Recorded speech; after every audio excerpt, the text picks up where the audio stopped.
Revolutionary talk for revolutionary times. Promoting peace, liberty, and prosperity around the clock. LibertyTalk.fm.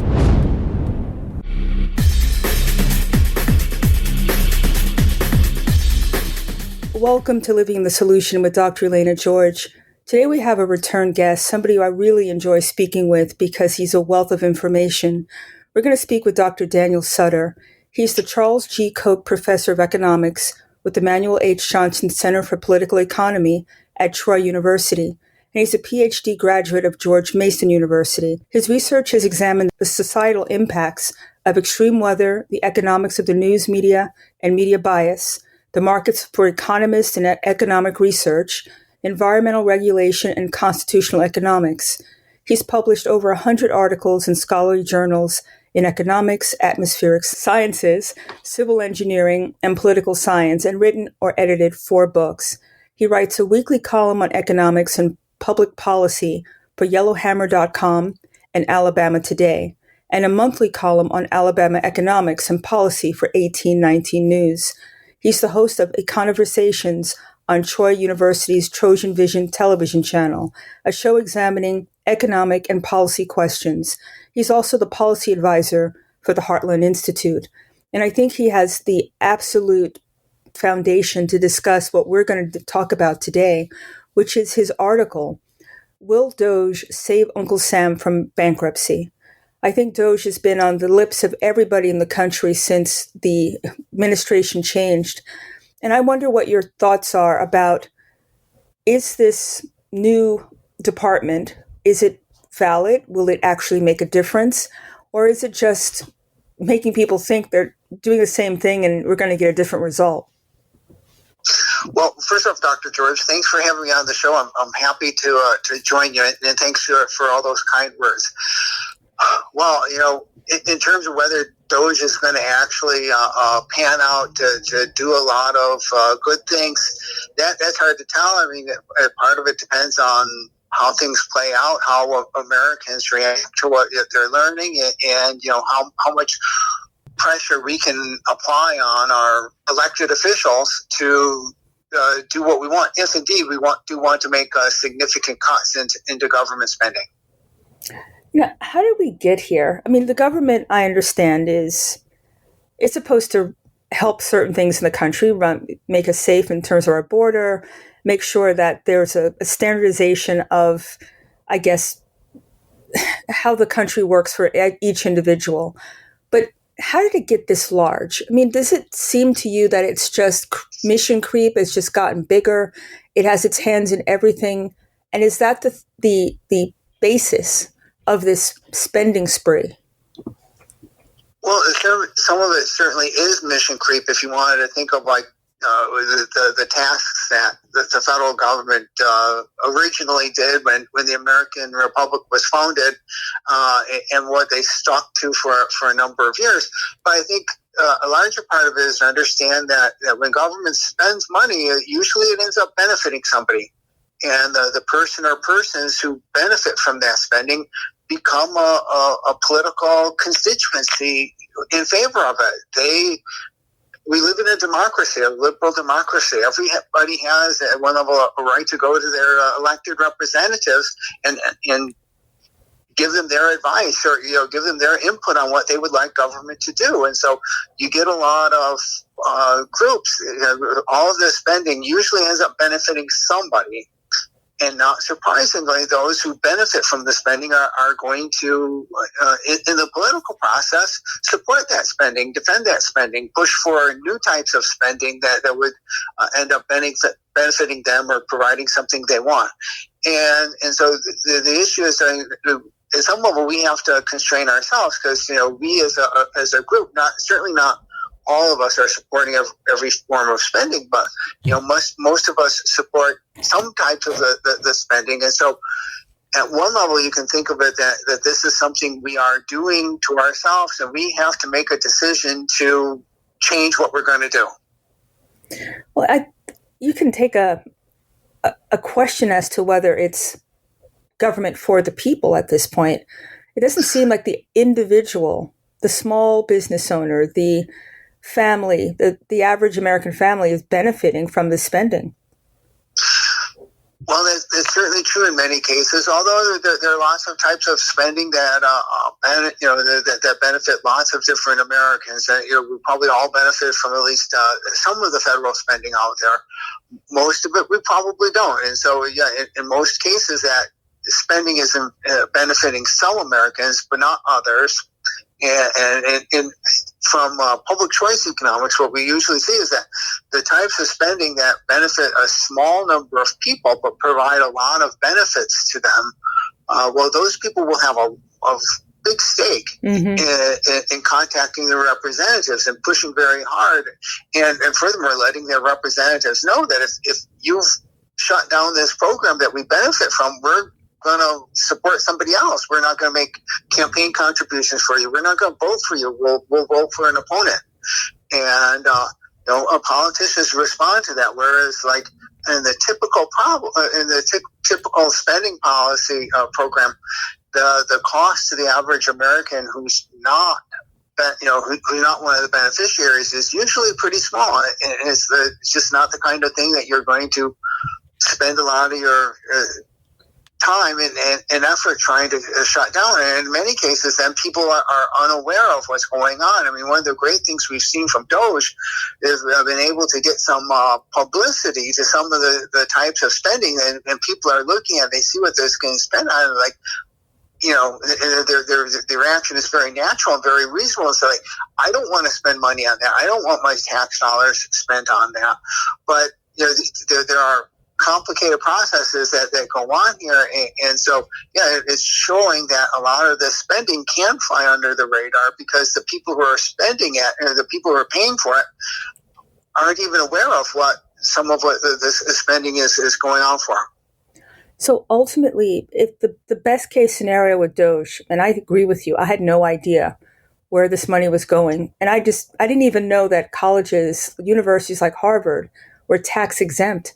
I had no idea about that. So, I mean, they have for example, an endowment that will run a few countries, and they're begging for money and they're tax exempt.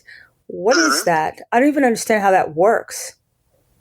Well, all of these, for instance, with a tax exempt status, I mean, we have rules in place to determine that. There are the laws that set the general parameters, and then the IRS and others, regulations get issued to clarify or further specify those rules. And generally, if you are a charitable or not-for-profit organization serving some form of the public interest, then then that's the type of organization that can get tax-exempt status. And so most colleges and universities enjoy that, even though in other ways they don't really look like. They look in some ways like a for-profit enterprise, but in other ways, they're technically not for profit, and they are pursuing what is characterized according to these laws and regulations as like some form of public purpose, as opposed to like trying to enrich themselves. That's amazing. So if that's the case, I wonder, just out there now, that their enrollment has stayed the same, but I'm talking about the average university, the cost to attend a 4-year university has gone nuclear, right? I mean, $300,000 in some instances. So if it's not for profit and they're not building new, where's that money going? And I think those should look at that. To me, it's just interesting. It's just a money pit. Well, definitely. I mean, higher education, since about 1980, the cost of higher education has increased about twice as fast as the cost of inflation, or the level of inflation. So, it's gone. The cost of college has gone up significantly, even adjusting for inflation. Now, one thing when you dig into those numbers somewhat, the expenditures on like faculty and instruction haven't gone up that much. The evidence is very clear where that is where that money has gone to is to administration. And some colleges, some universities now have really literally as many administrators as you have students, undergraduate students in some cases. So the number of administrators is where a huge increase in the number of administrators is where that is. The cost of education has gone up slightly. I mean, just like a couple percent faster than inflation. The big part of that is with administration and what you could consider administrative bloat. But then again, at the universities, every one of those positions has to get approved by somebody. They're doing something that somebody decides, okay, we need to spend money and hire somebody to do that. And to be fair, a good part of that administrative growth has been as a response to the federal government and state governments that demand a lot more paperwork. Mm-hmm. So the federal government requires all this paperwork to be sent into the DOE, the Department of Education, and if you don't get that paperwork done on time, then you might lose your federal funding. So that work has to get done, and somebody's got to get paid to do it. And so that some of the administrative growth is actually to comply with federal dictates for providing information, complying with different regulations, and so forth. Amazing. So, I use that same template in the healthcare sector. In an average hospital, the ratio of doctors to administrators, it's like 17-1. It's kind of the same principle where you have all this fluff between the doctor, the patient, and the hospital. And again, the costs have gone just like in the government and education system through the roof, but I don't think the efficiency is there. So go ahead. I'm sorry, I didn't mean to cut you off. Oh, that's definitely true, because in healthcare, that is as well. Again, it's not that we have lots more doctors or nurses even. The real growth, again, is in the administration. So if you boil everything down, does it seem like the government regulations, state and local and federal, are the culprits here? Because you just make up hoops you have to jump through. I'm not sure they're always necessary.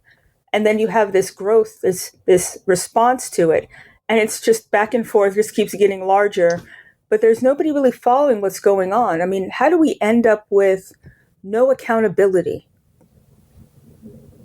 Well,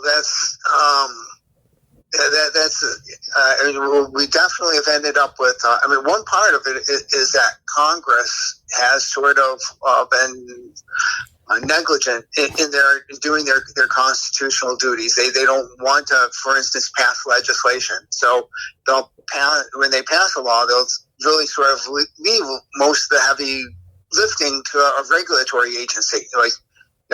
Here, we'll pass this law, and now you guys go in and draft the actual regulations that are going to say what this is going to be. So, like in the Dodd-Frank bill that was passed in 2010 to oversee banks and financial institutions after the Great Recession is a great example that they passed that, and nobody knew what the regulations were going to be because Congress didn't specify that. And so, with Congress being derelict in their duty in many ways, and Congress is certainly okay with passing, in effect, their legislative duties off to the regulatory agencies, because then Congress sort of can separate them or distance themselves from anything that's being done. They can say, well, we didn't actually pass that. That was the regulatory agencies. And certainly, the regulatory agencies have been given in the past quite a bit of latitude by the courts to go ahead and write their own regulations that aren't tightly connected to legislation. So the courts have facilitated that or helped play a part in that. But there's actually been some Supreme Court decisions in the last couple of years that look like that they've reined that in, and they're trying to cut back this legislation effectively by these unelected bureaucrats who can never lose their job no matter what kind of a decision that they make. I'd like to take a break here because I want to explore that, because I think that whole concept of unelected, powerful, just opaque layer that's running everything needs to be examined. And hopefully DOGE will open that door. So let's take our first break. You're living in the solution.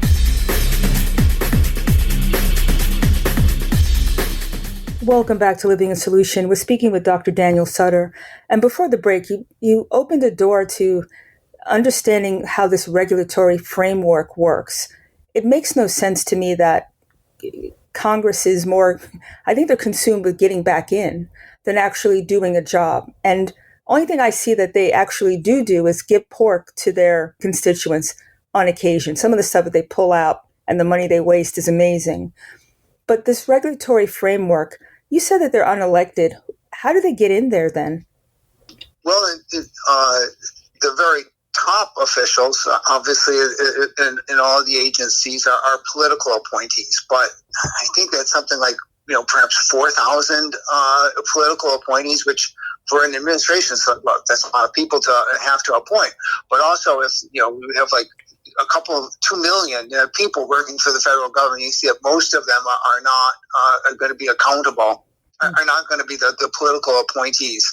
Certainly, there are people who get in there to civil service positions, and remember we passed in our country, we passed a civil service reform act over 100 years ago because we were concerned about excessive political influence over who was getting appointed to these regulatory positions. So we were concerned about patronage and a president coming in and bringing in all of their cronies and appointing them to these government jobs, and then they don't maybe don't have to work very hard, or they can just do what the president wants.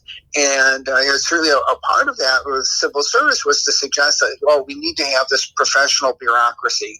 We need to have these people who is really sort of the administrative state. That if you one of the early proponents of that was Woodrow Wilson before he was president.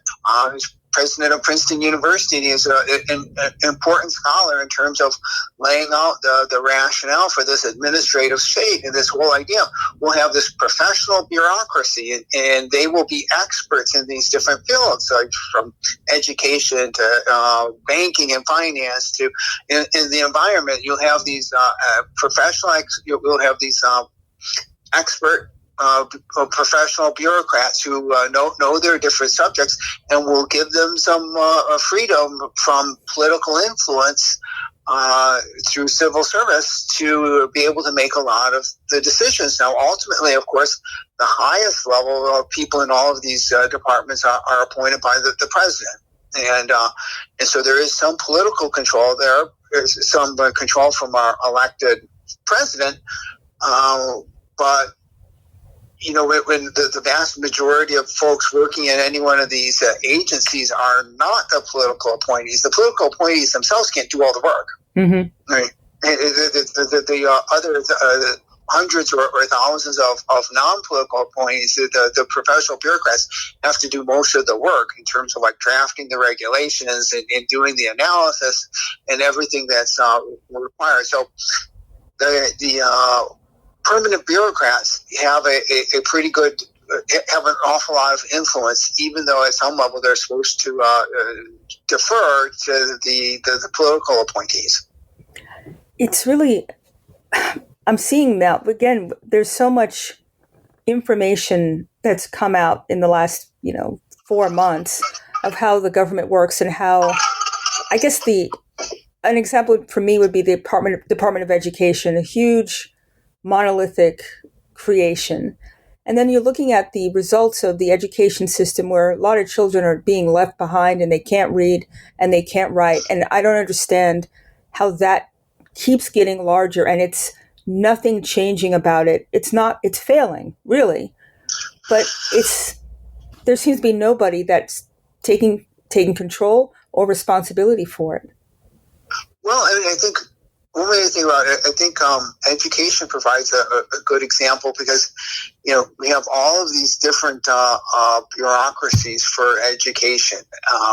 The U.S. Department of Education is there, but you have in every state, you've got a state board of education, a state education department, and then you've got local school districts that have their own board of education, their own administrative staff, and so you've got at least 3 different levels of bureaucracy in the educational establishment.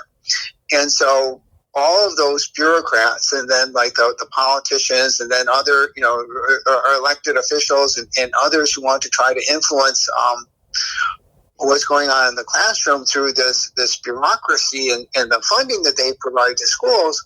Well, you've got all of these people trying to influence what's going on in the classroom, but ultimately it's the teachers that are in there teaching. So you've got all these bureaucrats who teach no students, but they want to try to control what's being taught in the classroom. And so that by its nature creates an inordinate, a tremendous desire for paperwork. You try to, the people who are not in the classroom teaching are trying to control what's being taught. So you have these curriculums, and you approve the curriculum, and say, you have to teach the curriculum. And then, to try to make sure they're teaching their curriculum, then they say, and we'll have a test that's tied directly to this curriculum. And if you don't teach this curriculum, then your students aren't going to pass this test. And so all of that is trying to control what the teachers are actually teaching in the classroom. And so, that's to some extent, I think, an inevitable element of public education, of government education. Whereas, although private schools are some do have to comply with some regulations, it's far more the case with private schools or homeschoolers, or now we have like these micro schools, these tiny little private schools. That's far more results driven. I mean, like if you're a parent, you're educating your own child. You don't have to fill out a whole bunch of paperwork saying what you taught your child today. Exactly. Now, you're the boss. You're the person paying for that. In fact, paying for it, and you know what you're doing. You know what you taught. You know what you taught your children today. And if you're happy with that, then you don't have to do a whole bunch of paperwork to show what it is that you did, and that you did what somebody's trying to make you do. You're absolutely right. And now that you've really given us a great framework of what regulations are doing, how, DOGE is about clawing back money and getting, fraud, waste, and abuse. But how does deregulation fit into this equation? Do you think it's a method to reverse all of this paperwork and bureaucracy? Well, it definitely would be. Because, when you're a federal bureaucrat, in some points, economist Thomas Sowell has been very good at like putting it this way: like when you're a bureaucrat, like following your process is everything. That you are supposed to follow that process, because ultimately this process is trying to influence how decisions are being made, and it's only by showing that you're following this process that you're hoping you're making better decisions. Deregulation, I think, is a key, because a big part, we really spend so much now at this point in time, like complying with all of these different regulations. You mentioned it in terms of like higher education, and then also with like K through 12 education, where you have to do so much paperwork, so much stuff to comply with regulations. But it's not just that. In banking and finance, I've seen estimates that for some banks, it's up to like 10 or 13% of their employees are entirely engaged with compliance with government regulations. So it's like, 1 out of every 10 employees isn't doing anything like opening an account, serving customers, reviewing loans, or anything related to like the actual business of banking. They are complying with regulations. So I think deregulation is huge. There's one study that I've seen that estimates that for every government employee who's hired to enforce regulation, that could destroy as many as 150 jobs in the private sector. What? That's crazy. And so, because it's not just the paperwork, it's when regulators end up controlling the decisions that get made. And what we move to is a system where you have to get all of these regulatory approvals or permissions before you can do anything. I mean, I was just seeing something the other day in California, in Los Angeles, after the wildfires that they had there. So many homes got destroyed. It's been more than 3 months, and something like, as of the other day, somebody was saying that they've granted all of 4 permits for people to rebuild. What? Wow. They've got thousands and thousands of houses and businesses they have to be rebuilt. And 3 months later, they've only granted something like 4 permits to start the rebuilding. So people have to wait. People have to wait to get regulatory permission, and then the regulator can say, "No, I don't approve that." And to the extent that the regulators end up shaping the decisions that businesses, for instance, can do, or businesses choose not to do that because, the regulator would never approve it. As costly as all of the paperwork and compliance is, I think when regulators get in a position to be able to veto or have to approve the decisions that people are making, whether it be in business or if you've got healthcare bureaucrats who have to approve what the doctor is going to do to try to treat their patient. Mm-hmm. When you get those kinds of approvals, that creates even additional costs. And I think certainly in business, that ends up being far more costly because, when you look at someone like Elon Musk and he's leading DOGE, but you think of these amazing businesses that he's created. He could never have started SpaceX if he has to get permission from everybody to do it. In fact, he had to move SpaceX from California to Texas because they weren't going to give him regulatory approval to launch any rockets. And so, you can't do anything really new and bold and different in the business world if you've got to get approval from 6 different bureaucrats, and any one of which can say, no, I'm going to shut your program. I'm going to shut what you want down. Right? This permission-based system that we end up having through all this regulation. That's the job killer. That's the innovation killer. And the deregulation from DOGE, I think is going to end up being enormous. That's a great place to take our second break, because I think you gave us, again, both sides of this coin. And people need to take their emotion and the politics out of it and just look at it from an economic standpoint. So let's take our second break. You're living in the solution.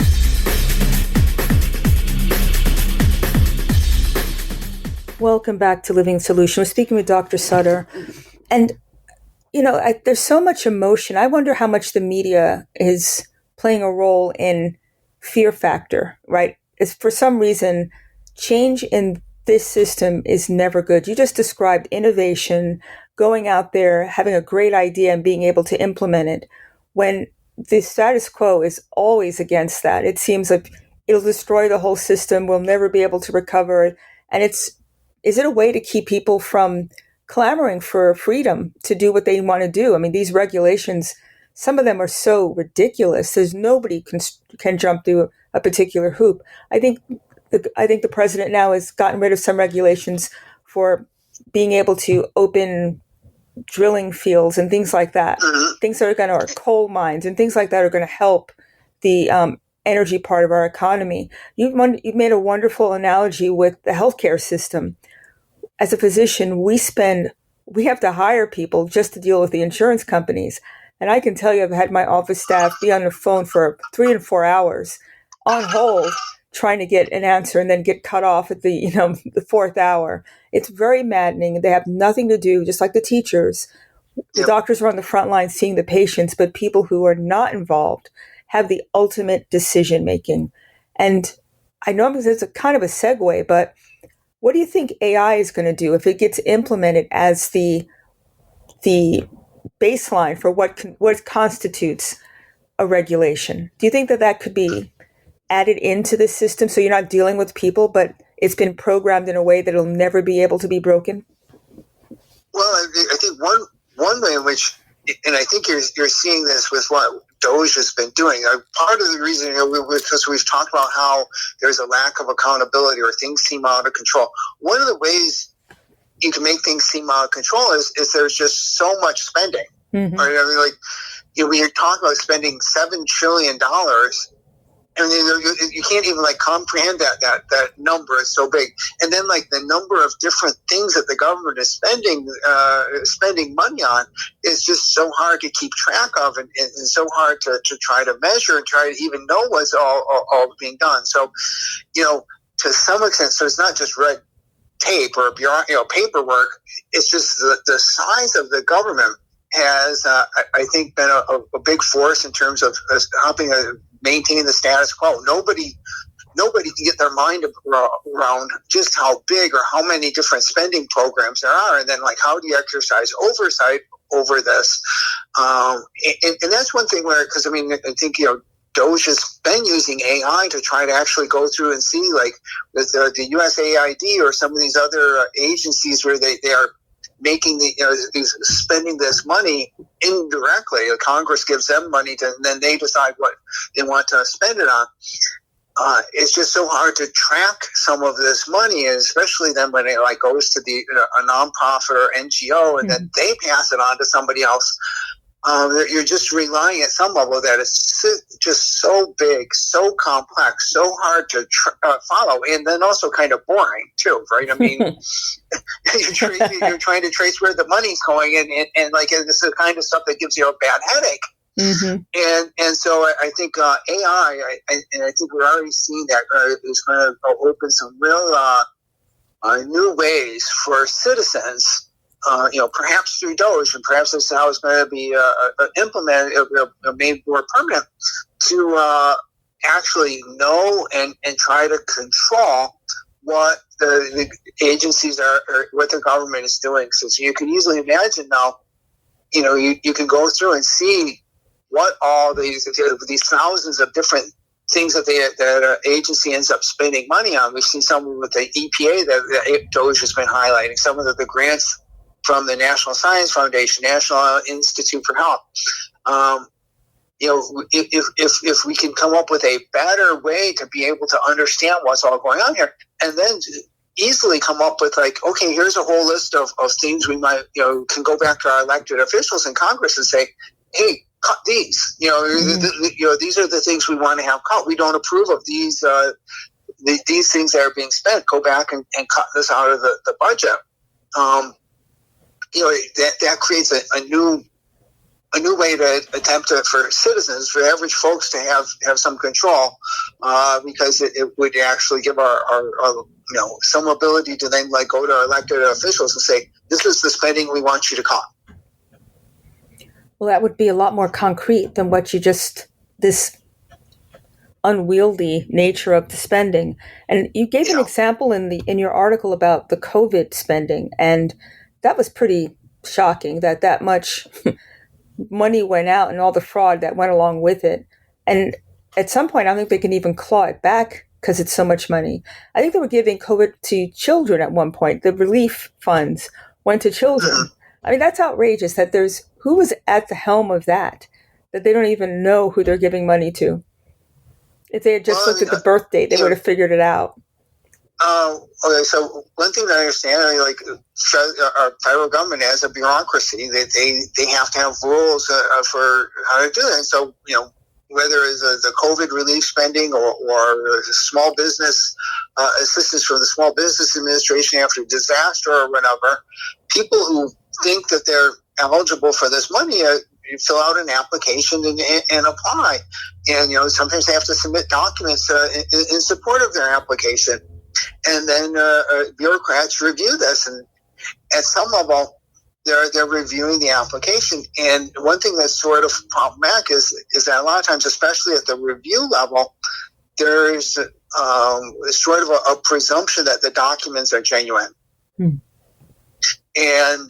And the bureaucrat who's simply there to make sure, like, okay, you've filled out all of the form. You filled out all the forms properly, and you've attached all the types of, you've attached a bank statement or some bills or whatever it is you're supposed to have. You have all the attached documents. Okay, the application's in order. We'll approve it. But that person is not in a position to go in and try to attempt to see, is this a fake document?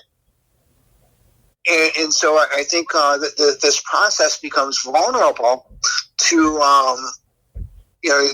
those who are willing to come up with fake documents, and that's probably where that $200 billion in wasted COVID relief spending went to. It was to people who were willing to falsify documents and lie on an application. It's harder to detect that than you would think. We've seen that sometimes with the education. We have all of this paperwork that we've talked about that the government requires. Well, actually, our system is very vulnerable to those who would be willing to falsify what they're putting on that paperwork or create and submit some fake documents. You have to go through and do more of an audit. It's like, the IRS, they will accept your tax return when you submit it. But then some tax returns get audited. And it's in that audit process that the IRS determines, like, oh, well, you were claiming these deductions and you had some paperwork, but it's like fake paperwork. And so you need that audit or that forensic accounting review to try to detect what is falsified there. And so without that, you end up approving a lot of stuff that's fake. But alternatively, we need to have a process by which you would try to review these documents, because at some level we're also saying we're hoping that the bureaucrat, and that bureaucrat who's reviewing these applications is reviewing a lot of applications. Mm-hmm. And one of the things of the rule of law is we hope that everybody, two different citizens who have submitted an application, get treated similarly. And if they've both, if they've both completed an application, filled it all out, and have the documents, at one level we also don't want the bureaucrat who's sitting there and say oh, well, I think I think Mr. B here, your forms are fake, so I'm just not going to approve your application.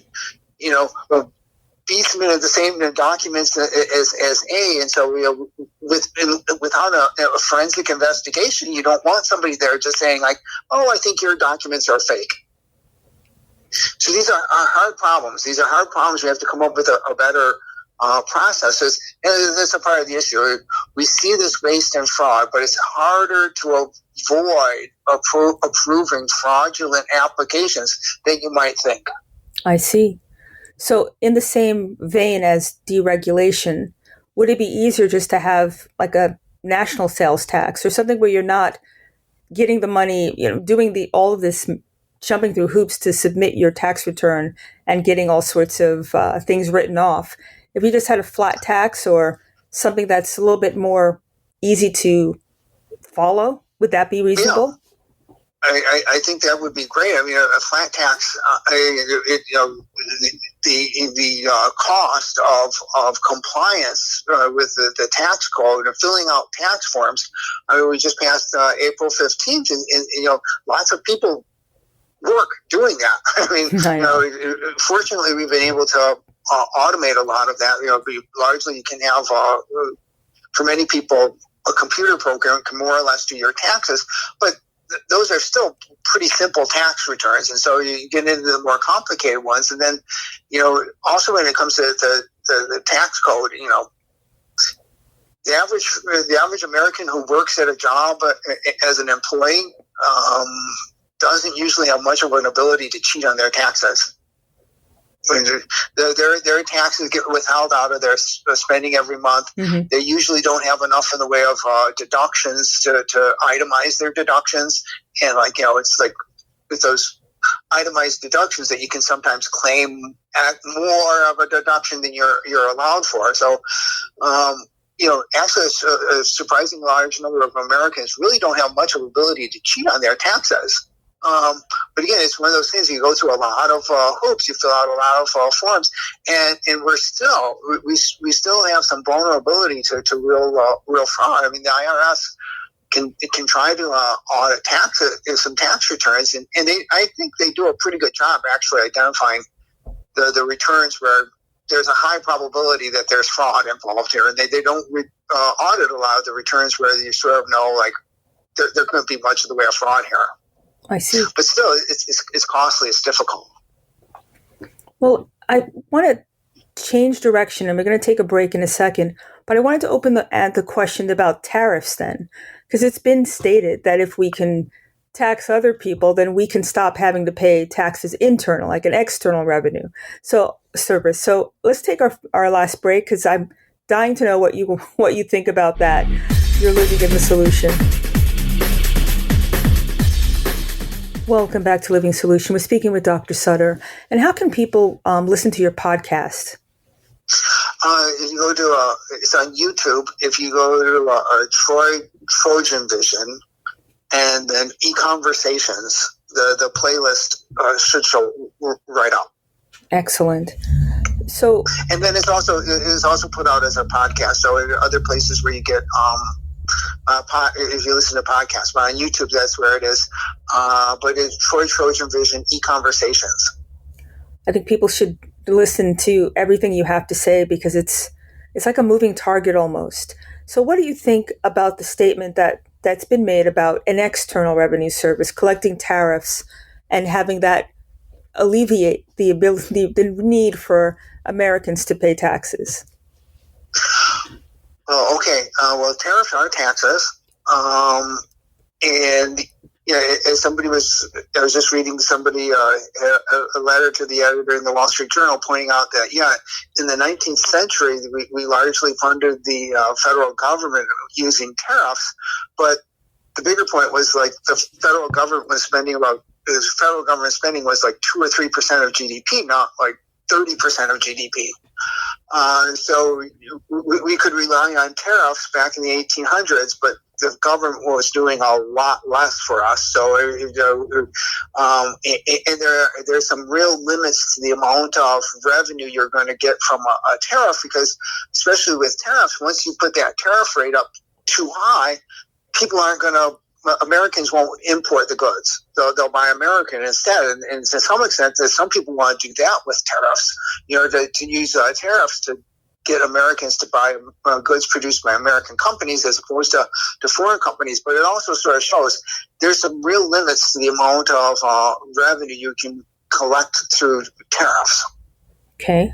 So that prior statement about buying American, would this actually be a stimulus for people to start manufacturing in the country, for foreign country manufacturers to move their business here so that we can hire more locally or more in our own country? Would that work that way?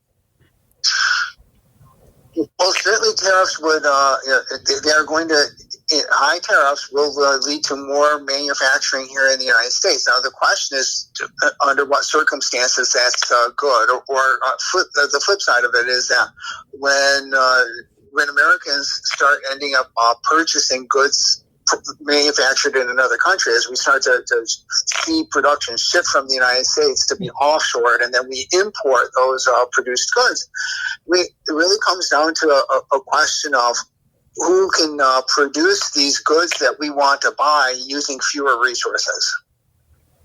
And at some level, and when that's a foreign producer, there's actually a very strong case from the standpoint of the United States to have that production be done in another country, because suppose that if we were going to make something here in the United States, like say bicycles, it might cost us $200 for an American company to make a bicycle.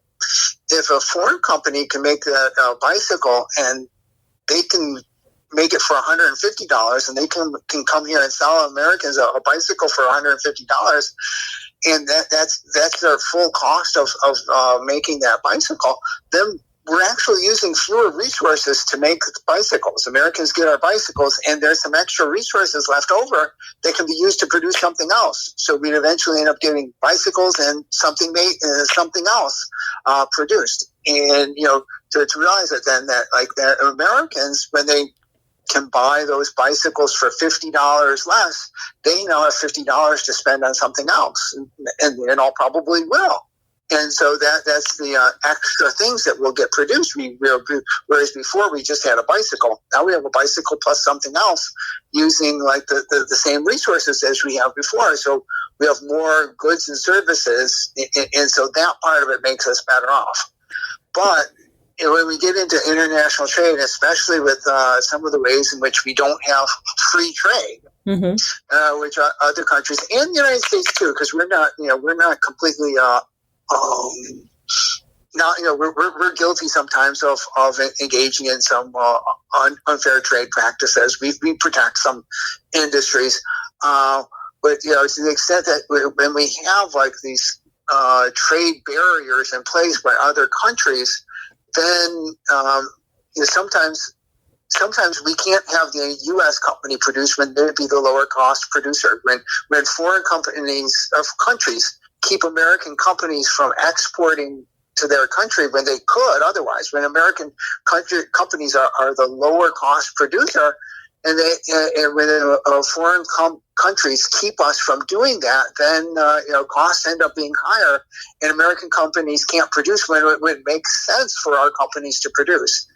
And then you get into a case with export subsidies. When a foreign country is subsidizing their exports, well, those products become cheaper for Americans, but not because they're actually lower cost or using fewer resources. It's because their government's using, say, tax dollars to help cover that cost. So the problem is that trade barriers make it very hard for us to know when the offshoring of production is actually occurring for good economic reasons or whether it's occurring for bad reasons.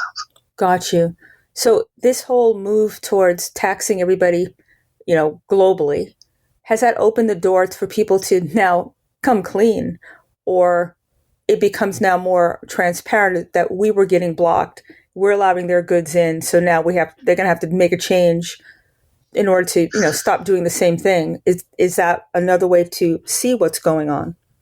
That's a possibility, and certainly President Trump has been pretty consistent in saying that that these reciprocal tariffs that he imposed, or these tariffs he's looking to impose, are there for the goal of trying to get us to genuine free trade, to trying to get other countries to get rid of these artificial trade barriers, so that we can have true free trade. And so I think that's a great idea. But the issue, though, is just whether that threat or whether those tariffs are actually going to succeed. Because when a foreign government prevents American companies from exporting to their country, they've already decided to hurt their domestic consumers. So if people in China would buy something from the United States, if they were given the freedom to do that, well, understand the Chinese government has already decided you Chinese can't buy that product that would really make you better off. We want you to buy something that's made here in China.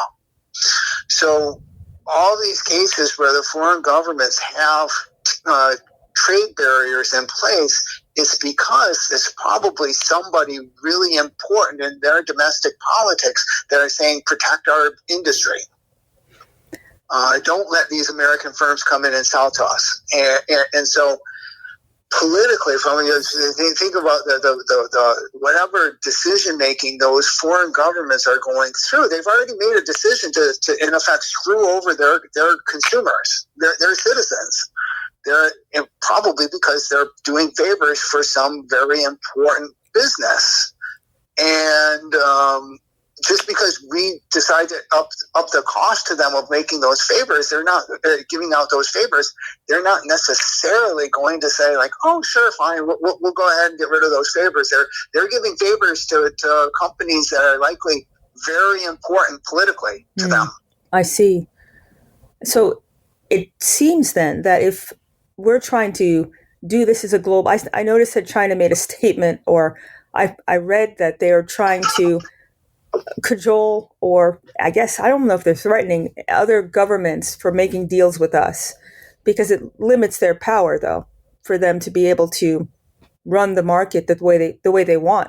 Wouldn't that be the case? If other governments actually did make a deal with the United States, drop their trade barriers, that would limit the power of an economic power like China, would it not? Yeah, so and that's it's certainly unclear if the United States is going to trade less with China. Then the question is, like, so for instance, Europe or South America, are they going to choose to trade more with China, or are they going to choose to trade with us? Because and it's not completely clear what's going to happen. It could go either way. And certainly I think a lot of economists are very concerned about that. President Trump is hoping that because I think in addition, I'm not sure they think they can get China to drop all their trade barriers. I'm not sure I'm not sure anybody really thinks that's completely in the cards. Got you. But then, are the other countries going to side with us and decide we're going to trade with us, or are they going to decide to trade with China because then they get access to the Chinese market? And if we're threatening to put more tariffs on European and South American countries and companies, it's possible. Some people have suggested that other countries might look and see China as a more stable and reliable trading partner than the United States. I personally don't agree that, but I think there are certainly other economists who are pointing out that might be how the Europeans and South Americans view things. I mean, I totally understand what you're saying, but on the flip side, from a physician perspective, I'd love to see manufacturing of pharmaceuticals come back to the United States. And I don't think they should be made because we don't know what's going on. We've had a lot of recalls, bad medicines that are showing up in our pharmacies. And if we could, onshore that, or things like chips, things that we should be making ourselves because they're important for the health of our country, I think that would be a good thing. Yeah, I know there have been some instances of like fake cancer drugs coming from China, and so I personally would be very reluctant at this point to take any medicines that are being manufactured in China. They seem to have very, very significant quality control problems. I think so too. So maybe it wouldn't be for everything, but certain important things that for health and for safety and for national security purposes, you don't really want to have them made in a country that's against you. I just think it's a recipe for a disaster. Well, and just even with a lack of quality control, because there's such pollution problems in China that a lot of like food, agriculture, or fish that are coming from China, they're contaminated because there's so much pollution there, and so and it's not necessarily getting caught by inspectors. So I view it now as like I'm not sure if I were running an American business, I would want to do business with China just because of the quality uncertainty. If they, if you're Walmart and they send you some children's toys with lead in them, that's not good for you. No, it's not. How many recalls we've seen of that, Yeah. So in the bigger picture, because ultimately it's about how we thrive as a country, we're in a deficit, huge deficit. Are we trending towards bankruptcy? For the budget deficit or the trade deficit? Budget deficit. Well, okay, yeah, definitely. Definitely, at one level, the direction isn't good because in fiscal 2024, we had a $1.8 trillion trade deficit or budget deficit, and the economy was doing pretty well. We can debate as just how well. We certainly weren't in a recession or a bad recession. We weren't at war. We were at peace. We're at peace, reasonably prosperous, and we're borrowing $1.8 trillion. Borrowing is a voluntary process. Everybody who wants to borrow has to go to find somebody with money who's willing to lend with them, and that includes Uncle Sam. And at some point, we're going to get to the point where there's nobody else who wants to lend more money to Uncle Sam. It's currently with $37 trillion in debt. There's clearly more people willing to lend to Uncle Sam. So I don't know what that number is in terms of what the total debt could go to, but it's not unlimited.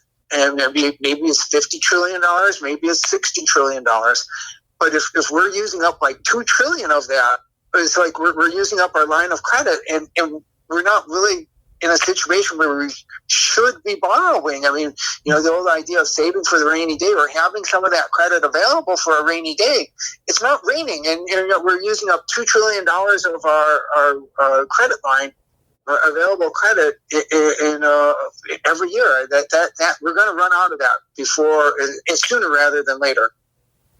So in the best case scenario, if DOGE is able to identify money that's being spent or lost, do you think that DOGE can reverse this? Can it bring us back into balance, into some sort of, instead of running in the red, running in the black? We could, and certainly, I think Elon Musk said he could identify $2 trillion in budget cuts. Now we're running about a $2 trillion a year deficit, so that could eliminate the deficit, and so that could keep that debt from growing anymore. And then with economic growth, if our economy grows, then like as a percentage of GDP, that will go down if we just stop adding to it. And so, the $2 trillion is about what we need to do to address the current budget deficit. So I think that would be crucial if you could come up with that kind of spending cut. But I think, it's also the case that we're not going to cut $2 trillion in spending. We're not going to cut $200 billion in spending unless Americans decide, collectively that that's what we really want to do. That Congress goes on spending money because, there are people who want to spend, and the rest of us don't come up and say forcefully enough, like, no, we don't want to spend any more money. This has got to stop. So ultimately, it's the people that need to make their voices heard. It's what I hear you saying. Yeah, and I think that's what is so great about DOGE, because the normal balance is so much in favor of spending as opposed to spending restraint. And we needed something really different to shake that up, to change business as usual. And maybe, just maybe, Elon Musk and what they're doing with DOGE is ruffling a lot of feathers, is doing a lot of stuff that's very different. But maybe, just maybe, that's what we need, because some of the wasteful spending that DOGE is identifying. Well, Senator Rand Paul has put out this Festivus every year, highlighting billions of dollars in just equally ridiculous government spending, but nothing happens. Rand Paul puts out his Festivus every year, and maybe I write a column about some of what he reports in it, but nothing happens. So we've got to do something very different if we want to change the dynamic on this spending on autopilot. Maybe DOGE is what we need. I think, you're on the right track. I agree with you. I can't keep doing the same thing and expecting a different result, because we're on a path that's unsustainable. Time goes way too quickly. I want to make sure people know how to listen to your podcast, buy your books, and interact with you. So it's right at yellowhammer.com and 1819 News. You can also go to Heartland Institute. They'll publish a lot of those columns that I write on their blog. So if you want to go to the Heartland Institute, which is a great group, you should go to take a look at all of their stuff. But a lot of my work ends up showing up there. And then it's TrojanVision Econversations. Thank you so much for joining me. It's always a pleasure and a learning experience. Thank you. Well, thank you again for having me on. I really enjoy it. Thank you. And thank you, everybody, for living in the solution.